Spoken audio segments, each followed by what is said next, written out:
Sarah Martinez pushed her cleaning cart down the empty hallway of Edwards Air Force Base, the wheels squeaking softly against the polished floor. At 28, she had been working as a janitor here for 3 years, invisible to most of the personnel who rushed past her each day. Her dark hair was always pulled back in a simple ponytail, and her uniform was always clean despite the nature of her work. Most people saw her as just another maintenance worker, someone who emptied trash cans and mopped floors. They had no idea that Sarah had once been Captain Sarah Martinez, one of the most promising F-22 Raptor pilots the Air Force had ever trained. They didn't know about the accident that had ended her flying career, or the medical discharge that had stripped away her rank and her dreams. The accident had happened during a routine training mission 2 years ago. A bird strike had damaged her aircraft systems, forcing an emergency landing that went wrong. Sarah had managed to save the plane and avoid civilian casualties, but the hard landing had damaged her inner ear, affecting her balance and spatial orientation. The flight surgeons had been clear. She would never fly military aircraft again. Rather than leave the base entirely, Sarah had taken the only job available to her. She couldn't bear to be completely separated from the world of aviation, even if it meant scrubbing floors and cleaning windows. At least here, she could still hear the sound of jet engines and feel connected to the life she had lost. As she worked, Sarah often listened to the radio chatter from the control tower through a small device she kept in her pocket. It was against regulations, but no one ever checked what a janitor was carrying. The familiar voices of pilots and air traffic controllers provided a bittersweet comfort, reminding her of the days when she had been one of them. Tonight was different from the others. As Sarah cleaned the windows of the operations building, she could hear unusual activity on the radio. There was talk of an unidentified aircraft approaching the base's restricted airspace. The tension in the controllers' voices was unmistakable. "Unknown aircraft, you are entering restricted military airspace. Identify yourself immediately or you will be intercepted," came the sharp command from the tower. Sarah paused in her cleaning, pressing the small radio closer to her ear. She had heard this type of situation before, but something about tonight felt more serious. The base had been on heightened alert for weeks due to increased tensions with foreign nations. "Tower, this is Falcon 1 approaching from the northeast. I have visual on the unknown aircraft," reported one of the F-22 pilots who had been scrambled to investigate.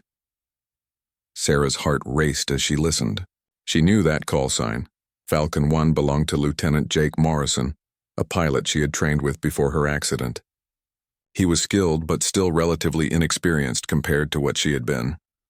"Falcon 1, the bogey appears to be a military aircraft but is not responding to our communications. Maintain visual contact and prepare to escort it to landing," the controller instructed. Through the window, Sarah could see the navigation lights of aircraft moving across the dark sky. Her trained eye immediately recognized the flight patterns. This wasn't just a lost civilian aircraft. The movements were too precise, too calculated. "Tower, I'm getting some strange readings on my instruments." Morrison's voice crackled through the radio, tension creeping into his tone. "This aircraft is equipped with advanced countermeasures. I think we might be dealing with something more serious than we thought." Sarah's cleaning rag fell to the floor as she focused entirely on the radio chatter. Her years of training and experience told her that Morrison was walking into a dangerous situation. The unknown aircraft was likely testing the base's response capabilities, probing for weaknesses in their defenses. "Falcon 1, maintain your distance and continue observation. Do not engage unless the aircraft shows hostile intent," came the order from flight control. But Sarah could hear something in Morrison's voice that others might miss: uncertainty and growing concern. She had been in similar situations during her active duty, and she knew how quickly things could escalate from a simple intercept to a life-threatening encounter. As she stood there in the darkened office building, still holding her cleaning supplies, Sarah felt the familiar surge of adrenaline that had once driven her as a pilot. Her mind automatically began analyzing the tactical situation, considering the options and potential outcomes just as she had been trained to do. She knew she was no longer a pilot. She was just a janitor, invisible and forgotten. But as the situation in the sky above continued to develop, Sarah couldn't shake the feeling that her expertise might somehow be needed before the night was over.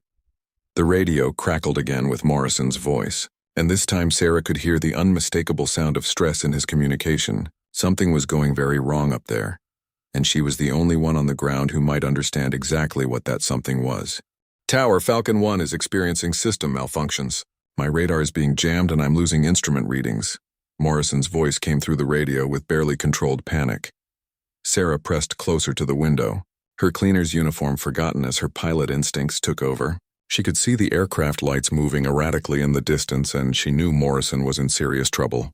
The unknown aircraft wasn't just testing their defenses, it was actively interfering with their interceptor.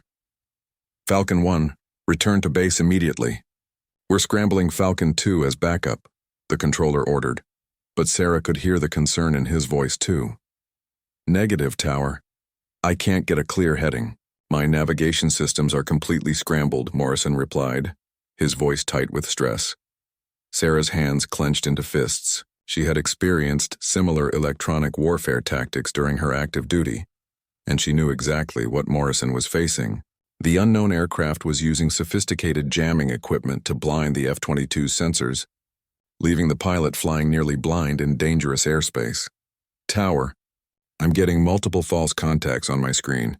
I can't tell which is the real bogey, Morrison reported, his breathing becoming more labored. That's when Sarah realized something that made her blood run cold. The unknown aircraft wasn't just testing their defenses or trying to gather intelligence. It was deliberately putting Morrison in danger, possibly as a distraction for something larger. This was a coordinated operation, and Morrison was flying directly into a trap. She looked around the empty office building, knowing that the command staff were all in the operations center on the other side of the base. By the time she could run there and try to explain what she understood about the situation, it might be too late for Morrison. Sarah pulled out her own small radio, a basic model that janitors used to coordinate their work around the base. It operated on a different frequency than the main air traffic control, but she knew it could be monitored by the control tower if they were scanning all channels. Her finger hovered over the transmit button. If she broadcast on this frequency, she would be violating numerous regulations. She was a civilian employee now, not a pilot, and she had no authority to communicate with aircraft or control tower personnel. She could lose her job, face criminal charges, or worse, but Morrison's life was in danger, and she was the only one who understood the tactical situation developing in the sky above them. Tower, this is Phoenix calling on maintenance frequency, Sarah said into her radio, using her old call sign without thinking. Her voice was steady and professional, the tone of a trained military pilot taking control of a crisis situation. The response was immediate. Unknown caller, this is a restricted frequency. Identify yourself and clear this channel immediately. Tower, the aircraft pursuing Falcon 1 is using classic electronic warfare tactics to create a sensor trap. Morrison needs to execute an immediate defensive spiral and switch to backup navigation mode, Sarah continued, ignoring the order to clear the channel. There was a pause. Then the controller's voice came back, sharp with authority. Unknown caller, you are interfering with military operations. Cease transmissions immediately or face arrest. Sarah watched through the window as Morrison's aircraft continued its erratic flight pattern, the pilot clearly struggling with his compromised instruments. She could see he was being drawn further from the base, exactly what the unknown aircraft wanted. Falcon 1, if you can hear maintenance frequency, execute a hard left turn now and descend to 8,000 feet. Your primary target is a decoy. The real threat is coming from your 6 o'clock low, Sarah broadcast, her pilot training overriding her fear of consequences. Who is this? Morrison's voice came back on the maintenance frequency, confused but desperate enough to listen to anyone who might help.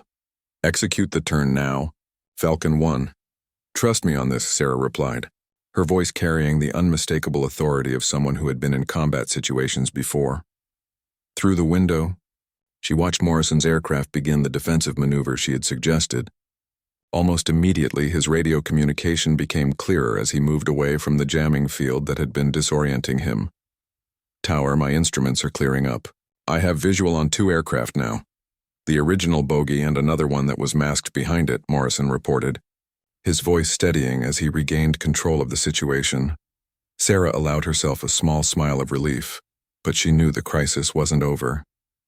The unknown aircraft had revealed their true capabilities and intentions, and now the base would have to respond accordingly.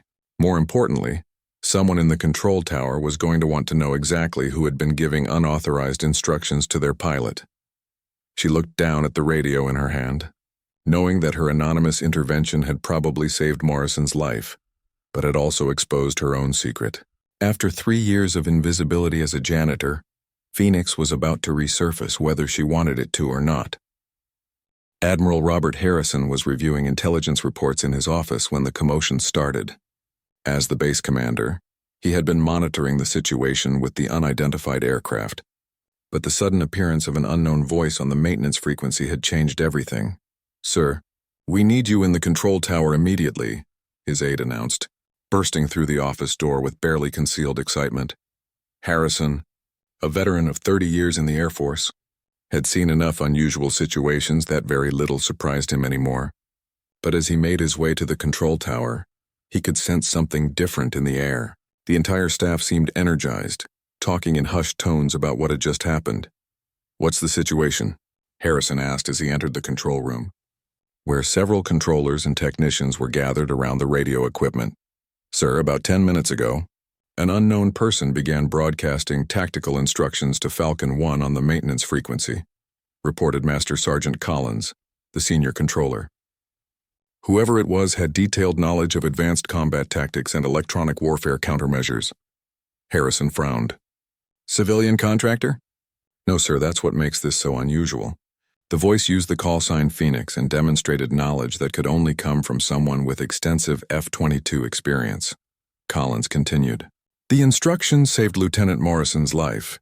He was flying directly into a coordinated electronic trap." The Admiral's expression grew serious. Phoenix was a call sign he remembered, though he couldn't immediately place it. In his position, he had reviewed thousands of personnel files over the years, but something about that particular call sign nagged at his memory. "Do we have any leads on who was broadcasting?" Harrison asked. "We traced the transmission to somewhere in the operations building, but that covers a lot of ground. Security is conducting a sweep now," Collins replied. Harrison nodded, but his mind was working on a different problem. The person who had intervened clearly understood advanced aerial combat tactics and had real-time knowledge of F-22 capabilities. That kind of expertise didn't come from textbooks or civilian flight training. "Sir, there's something else," Collins added hesitantly. The tactical advice was perfect. Textbook execution of defensive maneuvers against electronic warfare attacks. Whoever Phoenix is, they have combat-level experience with our most advanced fighter systems. That's when it hit Harrison like a lightning bolt. Phoenix. He remembered that call sign now, and his blood ran cold as the implications became clear. Captain Sarah Martinez, call sign Phoenix, had been one of the most promising F-22 pilots he had ever encountered. She had been forced into medical retirement after an accident, but Harrison remembered her exceptional tactical skills and her ability to think clearly under pressure. He also remembered that she had refused the standard transfer to another base after her discharge, choosing instead to stay at Edwards in whatever capacity she could. "Collins, pull up the personnel files for all civilian contractors and support staff who have been on base for more than 2 years, Harrison ordered, his voice taking on a new urgency. "Sir?" Collins looked confused by the request. "Just do it. I need to see a list of everyone who might have access to the operations building and has been here since before Captain Martinez's medical retirement." As Collins worked at his computer, Harrison's mind raced through the possibilities. If Sarah Martinez was still on base, it would explain everything. The tactical knowledge, the familiarity with F-22 systems, and the courage to intervene when a pilot's life was in danger. "Sir, here's the list," Collins said, turning his screen toward the Admiral. Harrison scanned the names quickly, and there it was. Sarah Martinez, building maintenance technician hired 14 months ago. The timing was perfect. Just about when her medical leave would have expired and she would have needed employment. "Martinez, Sarah, building maintenance," Harrison read aloud, feeling a mixture of amazement and concern. One of his former top pilots had been working as a janitor on his base for over a year, and he had never known it. "Sir, should we bring her in for questioning?" Collins asked. Harrison considered this carefully. If Sarah Martinez had been working as a janitor, she obviously hadn't wanted her identity known. She could have approached him directly at any time, could have requested a position more suited to her background and experience. The fact that she had chosen to remain anonymous suggested she was dealing with more than just career disappointment. "No," Harrison said finally. "Not yet." First, I want to understand why Captain Martinez chose to hide her identity, and why she felt the need to remain on base in this capacity. He paused, looking out the control tower windows toward the operations building where Sarah was presumably still working, unaware that her secret was about to be revealed. "Sir, what are your orders regarding the Phoenix transmission?" Collins asked. Harrison took a deep breath. A decorated combat pilot was working as a janitor on his base, had just saved another pilot's life, and had done so while risking her own civilian job and potentially facing criminal charges for unauthorized communications. For now, we treat this as a classified matter. No one discusses the Phoenix transmission outside this room until I've had a chance to investigate further, Harrison ordered. "And Collins, I want a full report on the electronic warfare tactics used against Falcon 1. If Martinez identified those tactics correctly, we may have a bigger security issue to deal with." As the control room returned to its normal operations, Admiral Harrison stood quietly, contemplating the strange turn of events. Somewhere in the building below, one of his former best pilots was probably finishing her janitorial duties, unaware that her carefully maintained anonymity was about to come to an end. Sarah finished cleaning the last office window, her hands shaking slightly as the adrenaline from the radio incident began to wear off. She had heard Morrison land safely, and the crisis in the sky seemed to be over, but she knew her intervention had consequences she couldn't control. She packed her cleaning supplies methodically, trying to maintain the routine that had kept her grounded for the past year, but her mind kept replaying the moment when she had used her old call sign, Phoenix. She hadn't spoken that name aloud in over 2 years, yet it had rolled off her tongue as naturally as breathing. As she wheeled her cart down the empty hallway, Sarah tried to convince herself that no one would trace the transmission back to her. The maintenance frequency was used by dozens of base personnel throughout the day.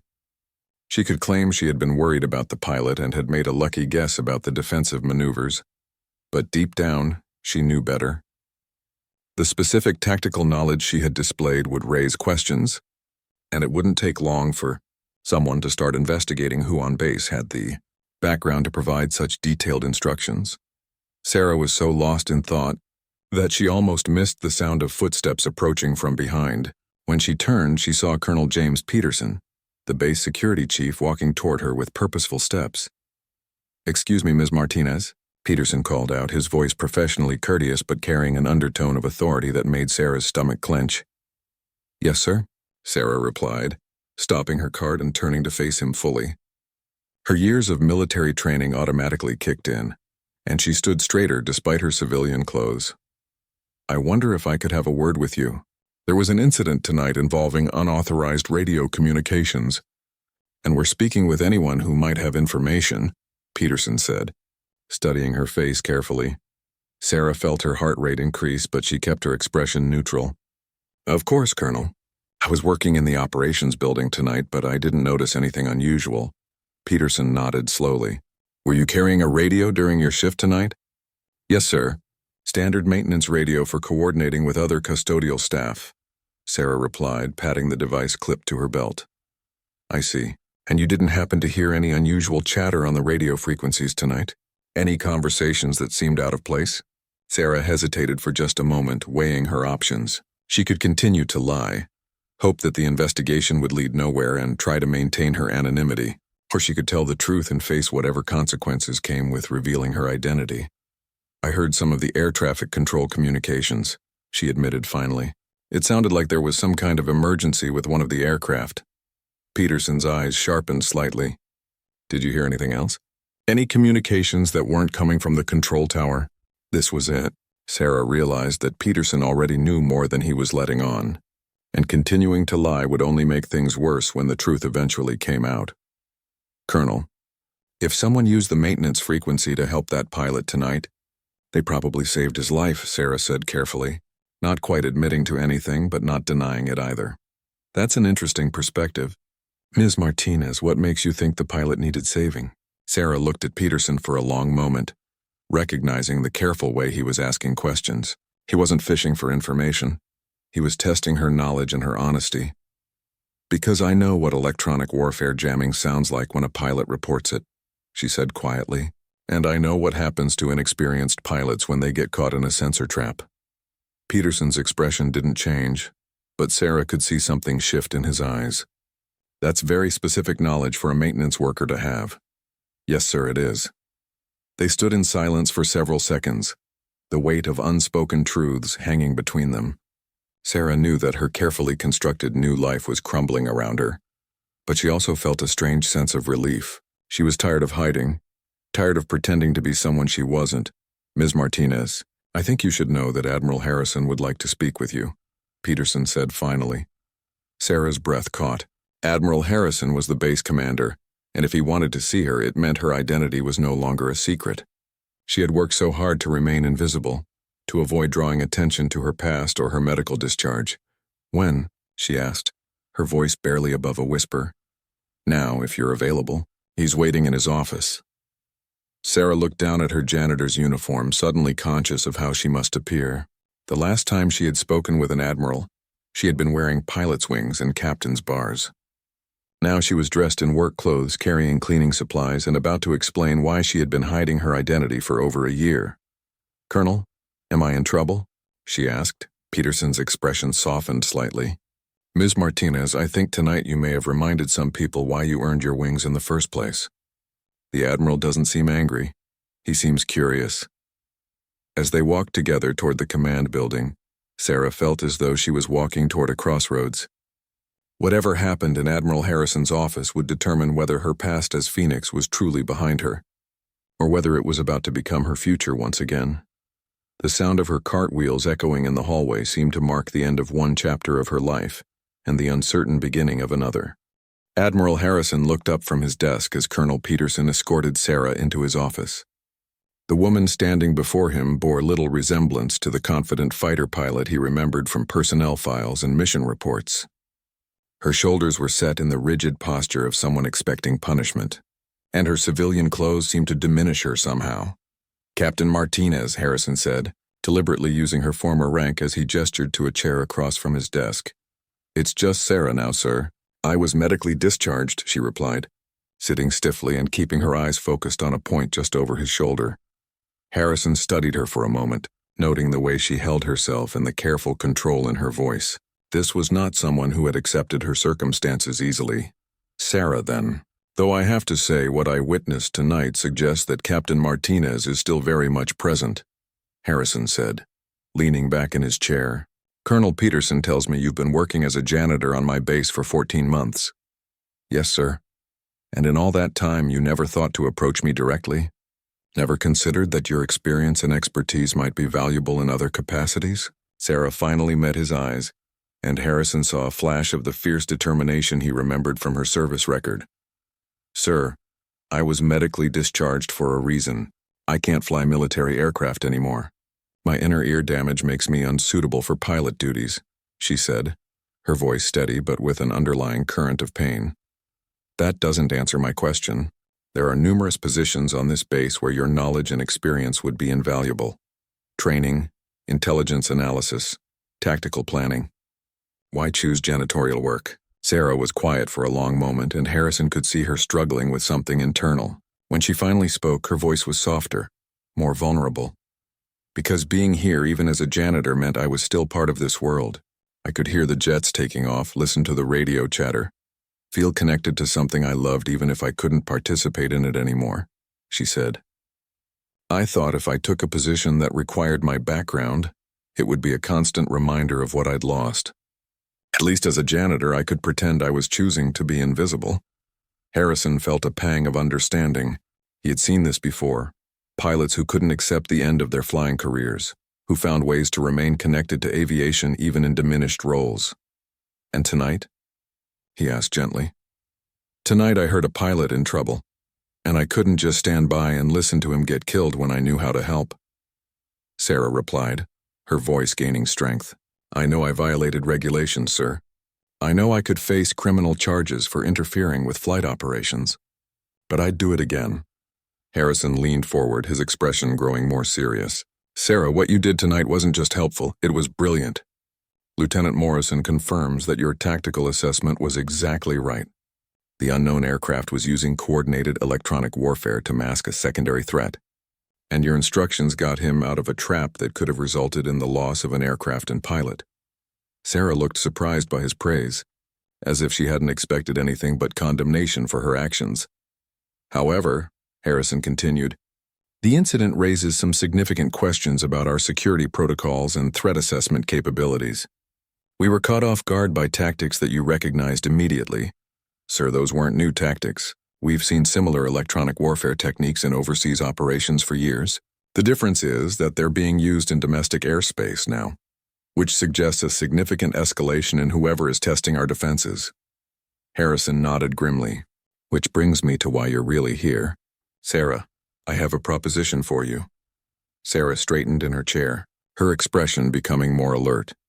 This base needs someone who can analyze and counter advanced aerial threats, someone who understands both our capabilities and the tactics being used against us. Your military record shows exceptional performance in exactly these areas, and tonight proved that your skills haven't diminished. Sir, I appreciate the offer, but as I mentioned, I'm medically unfit for flight duties. I'm not talking about flying. Sarah, I'm talking about a position in our new Threat Analysis and Response Division. You would be responsible for studying potential aerial threats, developing countermeasures, and training our pilots to deal with advanced electronic warfare tactics. Sarah stared at him, clearly struggling to process what he was offering. You'd be working directly with our most advanced systems, analyzing intelligence from multiple sources, and your recommendations would directly impact how we defend this airspace. Harrison continued. It would mean a return to active duty status with appropriate rank restoration and full military benefits. Sir, I don't understand. Why would you offer this to someone who has been working as a janitor? Harrison smiled for the first time during their conversation. Because tonight a janitor with a radio saved one of my pilots and identified a serious security threat that our entire intelligence apparatus missed. That tells me we've been overlooking a valuable asset. Sarah sat in stunned silence, clearly overwhelmed by the sudden reversal of her circumstances. I need an answer, Captain, Harrison said, again using her former rank. Because if tonight's incident is any indication, we're facing threats that require someone with your particular combination of experience and insight. Sarah looked down at her hands, still stained with cleaning chemicals, then back up at the Admiral who was offering her a chance to reclaim the career she thought she had lost forever. Sarah stared at Admiral Harrison, feeling as though the ground had shifted beneath her feet. For over a year she had convinced herself that her military career was permanently over, that the best she could hope for was to remain on the periphery of the world she loved. Now he was offering her a chance to return to active duty in a role she had never imagined. Sir, I need to understand something, Sarah said carefully. Are you offering me this position because of what happened tonight, or because you genuinely believe I can contribute to base security? Harrison's expression grew thoughtful. Both, actually. What happened tonight demonstrated that you have maintained your tactical edge, despite being out of active service. But more importantly, it showed that you have the courage to act when lives are at stake, even when doing so puts your own position at risk. Sarah felt a warmth spreading through her chest, something she hadn't experienced since before her accident. It was the feeling of being valued for her abilities rather than pitied for her limitations. However, Harrison continued, I want you to understand what you'd be taking on. The incident tonight suggests we're facing a new level of threat. Foreign powers are becoming more aggressive in testing our defenses, and they're using increasingly sophisticated tactics. You'd be on the front lines of identifying and countering these threats. What would my actual responsibilities be? Sarah asked, her mind already beginning to engage with the tactical possibilities. You'd head a new intelligence cell focused specifically on aerial threats. You'd analyze incident reports, study foreign aviation capabilities, and develop training protocols for our pilots. You'd also work directly with our F-22 squadrons to improve their defensive capabilities against electronic warfare. Sarah's pulse quickened. The position Harrison was describing would put her back at the center of exactly the kind of work she had excelled at during her active duty.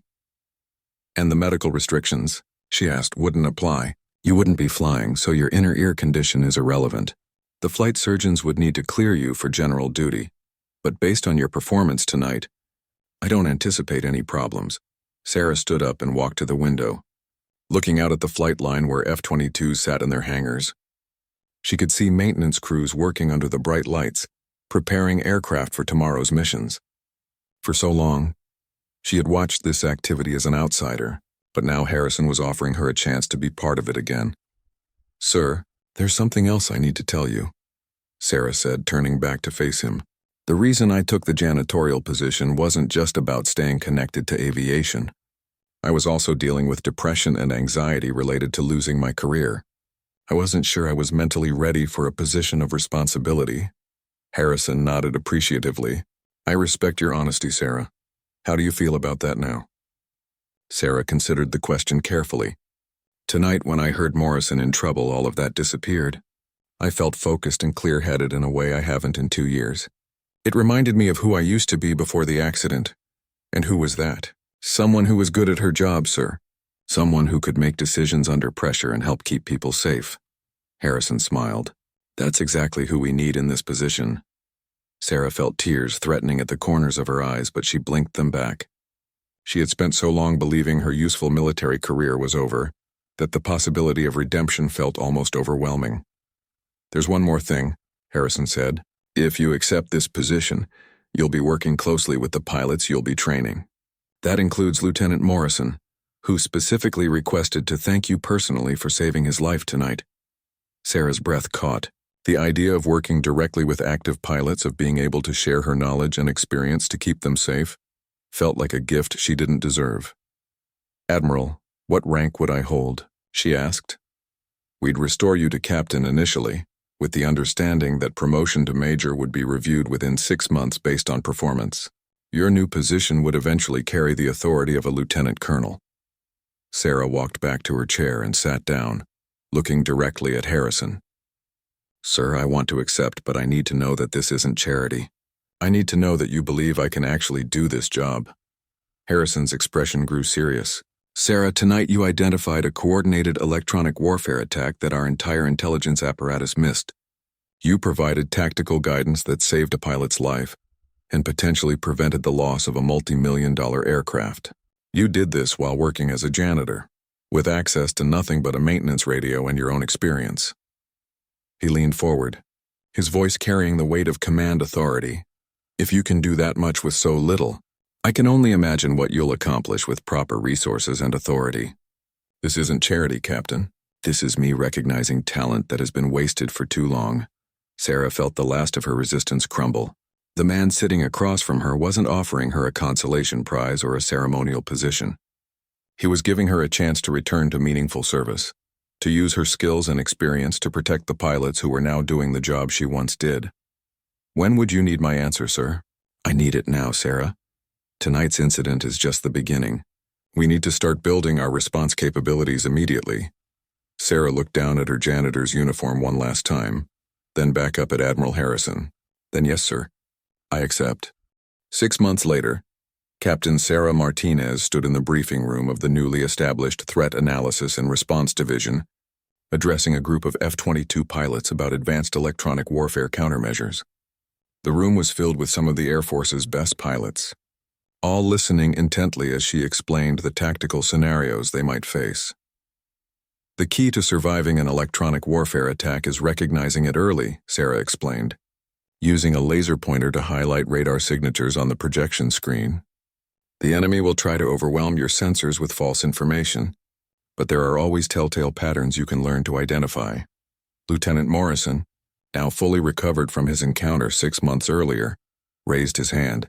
"Captain, how quickly do we typically have to react once we identify jamming?" Sarah smiled, remembering the young pilot's voice crackling with panic over the radio that night. He had become one of her most dedicated students, eager to learn everything she could teach about aerial combat tactics. "In most cases, you'll have less than 30 seconds to implement countermeasures before your situation becomes critical," she replied. "That's why we practice these maneuvers until they become instinctive." As the briefing concluded and the pilots filed out, Colonel Peterson approached Sarah with a folder of classified intelligence reports. "The latest analysis from Washington," he said, handing her the documents. "They're confirming what you predicted about escalating foreign surveillance activities."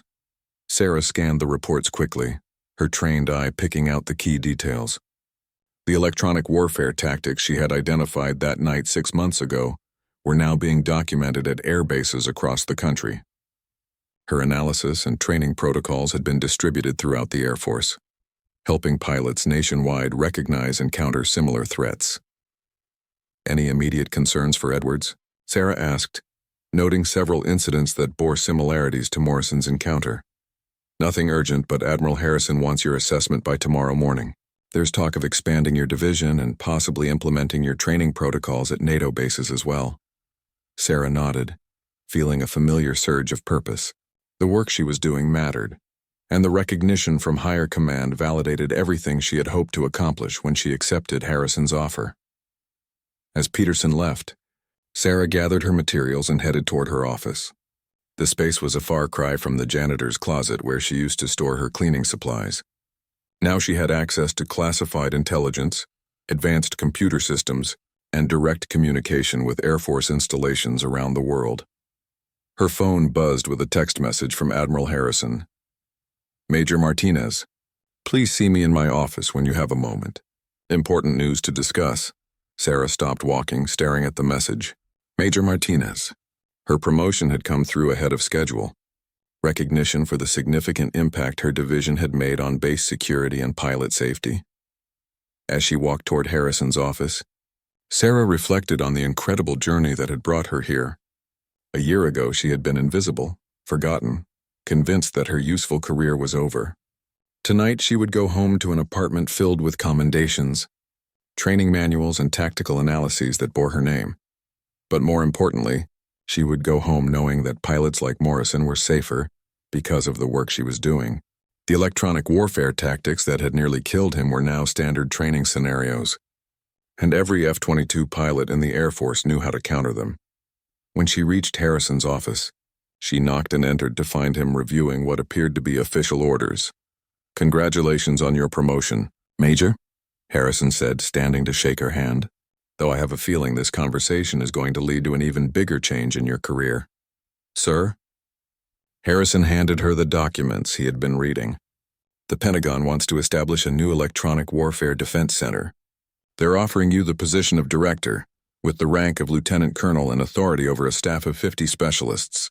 Sarah felt her breath catch. The position Harrison was describing would make her one of the Air Force's leading experts on electronic warfare defense, with responsibility for protecting military aircraft across multiple theaters of operation. The assignment would be at the Pentagon initially, with frequent travel to bases worldwide. Harrison continued, "It's a significant opportunity, Sarah, and one you've more than earned." Sarah looked down at the orders, seeing her name printed alongside a job description that would have seemed impossible just months earlier. From invisible janitor to Pentagon director, the transformation felt surreal. "Sir, what's your recommendation?" she asked. Harrison's expression grew thoughtful. "Professionally, it's an incredible opportunity. You'd be working at the highest levels of Air Force strategic planning. Personally, I'll be sorry to lose the best threat analyst I've ever worked with." Sarah smiled, remembering the night when she had stood in a dark hallway with a cleaning cart, listening to Morrison's desperate radio calls. That moment of decision to break her silence and use her knowledge to help had led to this opportunity to serve at a level she had never imagined possible. "How long do I have to decide?" 2 weeks. "But Sarah, I want you to know that regardless of what you choose, you've already accomplished something remarkable here. You've proven that second chances can lead to extraordinary outcomes." As Sarah left Harrison's office with the Pentagon orders in her hand, she thought about the call sign Phoenix that she had used that night 6 months ago. In mythology, the Phoenix rose from its own ashes to become something greater than it had been before. Standing in the hallway where she had once pushed a janitor's cart, now wearing the uniform of an Air Force major with a direct path to lieutenant colonel, Sarah realized that sometimes the most important missions begin with the courage to speak up when others are in danger. The invisible janitor had become visible again, and Phoenix was ready to fly higher than ever before.